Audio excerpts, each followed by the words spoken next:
সব থেকে আকর্ষণীয় তো ছিল আমাদের হাসু আপার ব্লাউজ। ব্লাউজ ছাড়া কেউ থাকে না। আর কিছু মানুষ তো কোথা থেকে যে এইগুলা বাইর করে আনছে। অনেকে তো শাড়িটাও পর্যন্ত বাদ দেয় নাই, শাড়ি নিয়ে আসছে উঠায়া। এটা আমি চাই না। এত কিছু নিচে ওড়নাটা কি ফালায় আসবে? ভাই মুরগির ভাত পাওয়া যাবে? ভাই অবশ্যই আপনি সাবস্ক্রাইবার হই আমি ইনশাআল্লাহ ভাই। বলো ভবনের মুরগি ভাই আমরা আপনার জন্য নিয়ে যাব আমি ইনশাআল্লাহ। অবশ্যই চলে আসবে অবশ্যই ভাই। এটা হচ্ছে মুরগির ফার্ম। যেই সব লিজান্ডরা হাঁস মুরগি ধরতে পারে নাই তারা ফ্রিজের মাংস উঠায় নিয়ে আসছে। আর যারা ফ্রিজের মাংসটাও পায় নাই তারা ফ্রিজ থেকে মাছ উঠায় নিয়ে আসছে। আরো কিছু লিজেন্ড মানুষ তো গণভবনের ক্ষেতের আখ কিংবা ক্ষেতের পিয়াইজ কিংবা গাছের ডাব কিংবা পুকুরের মাছ কিংবা জমির শাক কিংবা বাগানের ফুল এই সব কিছু নিয়ে আসছে। নিউ ফ্রিজ ভাই ফ্রিজ বার করলেন কেমনে? মানে মানুষজন কি না আনছে, মানে কি না আনছে তার একটা জিনিস স্মৃতি হইলেও রাখা লাগবে। মানে গাড়ির টায়ারটা পর্যন্ত গণভবন থেকে নিয়ে আসছে। এটা না হয় মানলাম, কি করলো গণভবন ঝাড়ু দেওয়ার যে ঝাড়ু সেইটা পর্যন্ত নিয়ে আসছে। বাকি লুটপাটের কথা আপনাদেরকে আরেকটু পরে জানাই, তবে এই লুটপাটের কাজগুলো যারা করছে তারা যে কতটা বিশ্রী এবং কতটা থার্ড ক্লাস মার্কা কাজ করছে এই বিষয়ে একটু পরে বলছি। আপাতত একটু পেছন থেকে শুরু করি। কিভাবে বলবো, 5 আগস্ট 2024 নাকি 36শে জুলাই 2024? আমরা মূলত লং মার্চের জন্য আমাদের পদযাত্রা বা বাসা থেকে আমরা বের হই 12টার দিকে এবং 12:30টার মধ্যে আমরা মিরপুর 10-এ চলে আসি এবং সেখান থেকে আমরা লক্ষ লক্ষ মানুষের জনস্রোতে মিশে যাই। মানে এত পরিমাণের মানুষ ভাই, প্রত্যেকটা মানুষের হাতে বাংলাদেশের পতাকা, সেই সাথে তাদের মুখে স্লোগান শুনতে এত ভালো লাগতেছিল, অন্যরকম একটা জোশ শরীরে কাজ করতেছিল। সবার চোখে মুখে ছিল অন্য রকমের চাহনি, মানে সবারই একটাই কথা, এক দফা এক দাবি। লক্ষ লক্ষ মানুষের পদযাত্রায় সেনাবাহিনী এক প্রকারের নিরুপায় হয়েছিল। তারা বাধা দেওয়ার চেষ্টা করলেও বাধা দিতে পারছিল না, কারণ এত মানুষকে কিভাবে বাধা দিবে। আর পুলিশ তো নেটওয়ার্কের মধ্যেই ছিল না। ও আরেক দল তো আছে 7 মিনিটে খেলা শেষ করে দেবে, মাঠ খালি করে দেবে, তাদের তো। আমি মূলত একা বের হই নাই, আমার বিতিক বাস টিমের সবাইকে নিয়ে, অর্থাৎ অফিসের সবাই আমরা একসাথে বের হয়ে মিছিলে যোগ দিয়েছিলাম। আমরা হেঁটে অনেক দূর আসার পর আগারগাঁও সিগন্যাল থেকে আমাদের সাথে যোগ দেয় আপনাদের সবার প্রিয় বা আপনাদের পছন্দের কন্টেন্ট ক্রিয়েটর সাজিদ হাসান মাহি। আমরা মূলত জনস্রোতের সাথে হাঁটতে হাঁটতে স্লোগান দিতে দিতে ফার্ম গেটের কাছাকাছি আসার সাথে সাথে একটা সুখবরের সুবাতাস পেয়ে যায়। 100% সত্যি। এবং ফার্ম গেট আসার পর আমরা দেখতে পাই সেনাবাহিনী পুরাপুরি জনগণের সাথে চলে এসেছে। ওইদিকে তো আমাদের মহিব ভাই সেনাবাহিনীর সাপোর্ট পেয়ে পুরা সেনাবাহিনীর কাছে চলে যায় তাদের সাথে কর্মর্দন করতে। আমাদের মূল টার্গেট ছিল শাহবাগ যাওয়া এবং শাহবাগ থেকে যে ডিসিশন আমরা পাই জনস্রোতের সাথে সেদিকেই এগোবো। কিন্তু আমরা কারওয়ান বাজার পৌঁছানোর সাথে সাথে সুখবরটা পেয়ে যাই। আর সুখবর আসার সাথে সাথেই দেখি কিছু মানুষ রাস্তায় বিজয়ের সালাত আদায় করা শুরু করে দিয়েছে।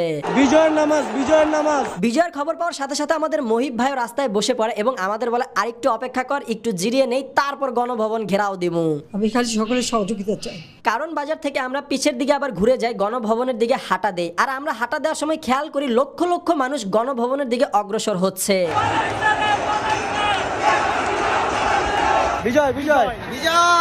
লক্ষ লক্ষ জনস্রোতের সাথে গণভবনের এলাকার কিছুটা সামনে আসার সাথে সাথে আমরা দেখতে পাই শত শত মানুষ অনেক অনেক জিনিসপত্র নিয়ে গণভবন থেকে বের হয়ে সেই রাস্তা দিয়ে বাড়ির পথে যাচ্ছে।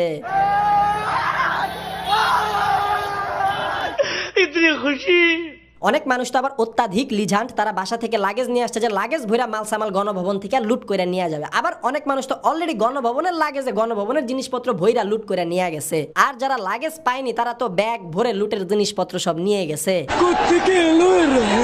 মানে ভাই মানুষ যে যা পাইছে, আই রিপিট, যে যা পাইছে তাই নিয়ে গণভবন থেকে বের হয়ে গেছে। মানে এমন এমন জিনিস আমি মানুষের হাতে দেখছি তারা গণভবন থেকে নিয়ে বের হয়েছে, আপনারা যদি দেখেন ভাই আপনাদের মাথার চিন্তা ভাবনার মস্তিষ্ক চান্দে চলে যাবে। কিছু জিনিস দেখে বিনোদন পাবেন, কিছু জিনিস দেখে লজ্জা পাবেন যে এই স্বাধীনতা কি চাইছিলাম, এরাই কি বাঙালি। দেখো প্রথমেই দেখি মানুষের চেয়ার কেলেঙ্কারি। হাজার হাজার মানুষ হাজার হাজার চেয়ার নিয়ে যাচ্ছে, কেউ একটা, কেউ দুইটা, কেউ 5-10টা। আর চেয়ার, কাঠের চেয়ার, ফোমের চেয়ার, স্টিলের চেয়ার, কোনো চেয়ার বাদ নাই। যে যেই চেয়ার পাইছে, যতগুলা করে চেয়ার পাইছে কেউ বাদ দেয় নাই। যে যেই চেয়ার পাইছে, যতগুলা করে চেয়ার পাইছে বা যেই ডিজাইনই বলেন না কেন, হরেক রকমের হরেক পদের বাহারি ডিজাইনের চেয়ার কেউ কোনোটা বাদ দেয় নাই। অ্যানালগ চেয়ার থেকে শুরু করে ডিজিটাল চেয়ার, নতুন চেয়ার থেকে শুরু শুরু করে পুরান চেয়ার, কোনো চেয়ার কেউ বাদ দেয় না, কেউ ঠেইলা কেউ মাথায় কইরা, মানে চেয়ার নিতেই হবে। কিছু মানুষ তো গণভবন থেকে টুল উঠায় আনছে, আরে ভাই টুল তো নরমাল, কিছু মানুষ তো সোফায় উঠায় আনছে, single sofa, double sofa, triple sofa, মানে সোফার শেষ নাই। আমাদের মহিব ভাই গণভবনের চেয়ারে বসার জন্য অনেকক্ষণ ওয়েট করতেছিল এবং ফাইনালি বসতেও পারছে, আর চমলক্ষ একটা ছবিও তুলতে পারছে। এবং হিট হবে। তারপর আসে হাজার হাজার মানুষের হাজার হাজার মুরগি চুরি করার কাহিনী। মানে ভাই মুরগি, গণভবনে হাজার হাজার মুরগি ছিল, কেউ বাদ দেয় না, কেউ একটা, কেউ দুইটা, কেউ পাঁচটা, যে যতগুলো ধরতে পারছে সব মুরগি নিয়ে গেছে। সব মুরগি নিয়ে চলে গেল স্যার। মুরগির পর আসে কবুতর, মানে কবুতরও বাদ দেয় না, গণভবনের কবুতর ধরে নিয়ে আসছে। আর ভাই হাঁস, হাঁসের কথা যদি বলি, চীনা হাঁস, মাইট্টা হাঁস, পাতি হাঁস, কোনো হাঁসই বাদ দেয় নাই। আমারটা হাঁস, রাজহাঁস, প্যাক প্যাক করে ডাকে। হাঁসের পরে আসে খরগোশ, খরগোশটাও পায় মানুষ নিয়ে গেছে। আর ভাই আসল কথা, ছাগল, গণভবনের ছাগল খাসি কিচ্ছু বাদ দেয় নাই।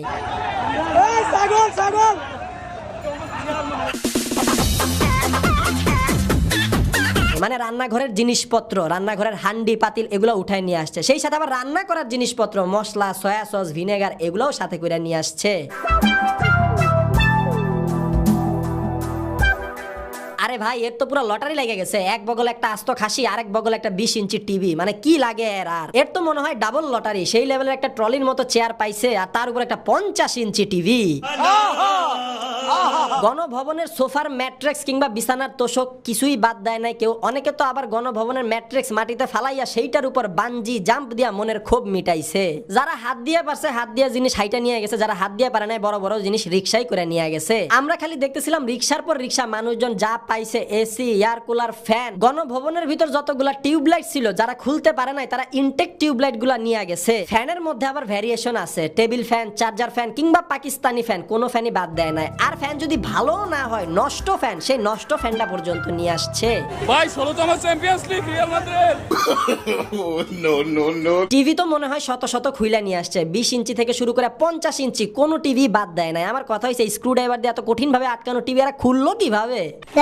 কিছু সিলি জিনিস দেখেন, মানে মানুষ কি না আনছে, ঘড়ি, স্প্রে, মানে এয়ার ফ্রেশনার, গণভবন থেকে এয়ার ফ্রেশনার নিয়ে আসছে। তারপর সাদা টাওয়েল, ফিল্টার, জায়নামাজ, গণভবনের ল্যাম্প, বিছানার চাদর, জায়নামাজ এগুলা তো আছেই, বিছানার বালিশটা পর্যন্ত নিয়ে আসছে। এরে একবার দেখেন, টিস্যুর বক্স আনছে, ভিতরে টিস্যু নাই, তাও খালি টিস্যুর বক্সটা নিয়ে আসছে। শাবাশ বেটা। বক্স উঠায় নিয়ে আসছে জামা কাপড় সহ। এক বান্দা তো আবার ঐতিহ্যবাহী নৌকাটাই নিয়ে আসছে বাইর কইরা।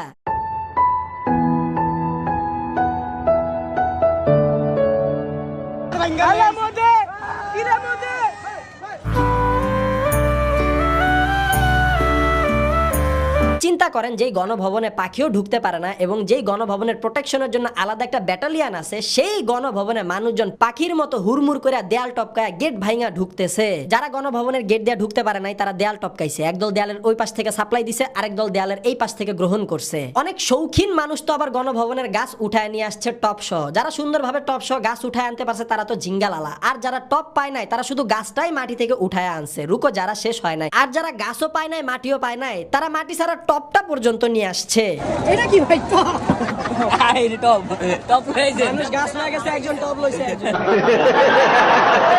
যাই হোক, আপনারা তো দেখলেন জনগণের হরিলুট। এখন আমার কথা হইছে ভাই, এই হরিলুটের কোনো দরকারই ছিল না। মানে এই জিনিসটা বহির্বিশ্বে বাংলাদেশকে কিভাবে রিপ্রেজেন্ট করবে আপনারাই চিন্তা করেন। আপনারা যে জিনিসগুলো নিয়ে আসলেন এগুলো তো একটাও আমাদের সরকারের টাকা দিয়ে কেনা না, এগুলো আমার আপনার টাকা দিয়ে কেনা জিনিসপত্র, এগুলো আপনারা উঠায় নিয়ে আসছেন। আরো কিছু ছাত্র ভাই ব্রাদারদের দেখতেছিলাম, তারা হরিলুট করা জিনিসপত্র যারা নিয়ে যাচ্ছিল তাদেরকে ধরে ধরে জিনিসগুলো রেখে জমা ছিল এবং পরবর্তীতে আবার গণভবনে ফেরত দিয়ে আসে। এখন কথা হচ্ছে, আমরা যদি এইরকম কাজকর্ম করি, এই স্বাধীনতাকে আমরা চাইছিলাম আন্দোলনের মাধ্যমে না। সবাইকে জানাই স্বাধীনতার শুভেচ্ছা। আমরা মিছিল থেকে বাসায় ফিরি 5টার দিকে এবং 5টার দিকে এলাকার কাছাকাছি এসে আমরা দুপুরের খাবারটা খাই। সব মিলিয়ে বলবো অনুভূতি এবং দিন দুইটাই খুব ভালো ছিল। বাংলাদেশের সামনের ভবিষ্যতের জন্য অনেক অনেক শুভকামনা জানাই। বাংলাদেশ যেন সুন্দরভাবে, সুন্দর পথে, সুন্দর মানুষ দ্বারা পরিচালিত হয়। এয়ারসেল খাইছি, রাবার বুলেট খাইছি, সার্থক।